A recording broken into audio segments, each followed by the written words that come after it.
ইদানিং টিকটকের ভিতরে দেখতেছি কিছু কিছু পাবলিক বলে কিনা ব্যাংকের মাধ্যমে টাকা পাঠানো যাবে না, হুন্ডিতে টাকা পাঠাইতে হবে, বাংলাদেশের অর্থনীতি ধস নামাবে। এটা একটা সুন্দর প্রশ্ন, আপনার আসলে খুব টেকনিক্যাল প্রশ্ন।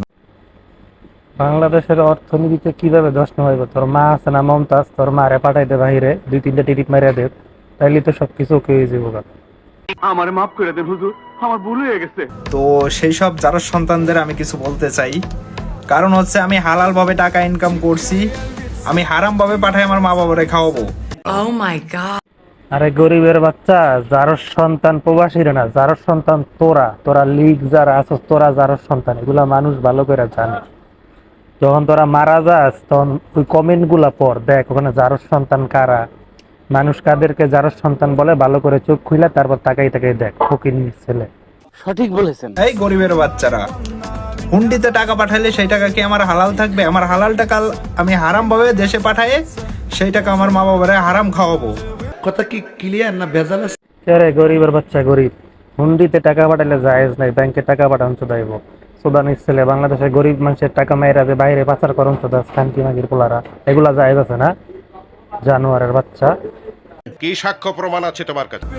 যারা হুন্ডিতে টাকা পাঠায় তারা হচ্ছে নাস্তিক, পাকিস্তানি চুদা। বুঝতে পারছি? ইস, মিথ্যে কথা। যারা হুন্ডিতে টাকা পাঠায় তারা যারা সন্তান, তারা পাকিস্তানি সুদা না, পাকিস্তানি সুদা তোরা, জানোয়ারের বাচ্চারা। তোরা হইছস সেই যার সন্তান যেগুলা কন্ডম বিস্ফোরণ হইছস দুর্ঘটনায়। ঠিক মতো যদি তোর বাপে তো করে কন্ডম ইউজ করতো না, তাহলে আর তোরা জন্ম নিত না।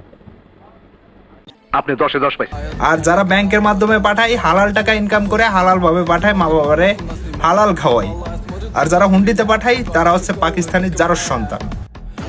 তোমার কথা শুনে মনে হইতেছে তুমি বিরাট জ্ঞানী মানুষ হয়ে গেছো। তোদেরকে মানুষ কি বলে? তোরা মারা যাওয়ার পরে কমেন্ট বক্স গুলা চেক করে দেখ, তোরা কি, তোরা হচ্ছে জারস সন্তান, তোরা যারা লিগ, তোরা জারস সন্তান। তোর মায়ে যে কয়দিন বাইচে আছে ওই কয়দিন তো তোর মায়ে মারা যাওয়ার পরে কি করবি? তোরা তো দেশের বাড়িতে থাকবি না, তোরা তো বউয়ের সাথে ঘুমাইতে পারতি না। এর আগে যখন ক্ষমতায় আসিলে না, তখন ওই সময়ের কথাগুলা মনে করে দেখিস।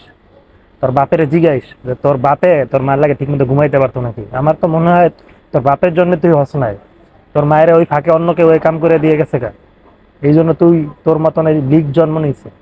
शाबाश बेटा, बहुत बढ़िया।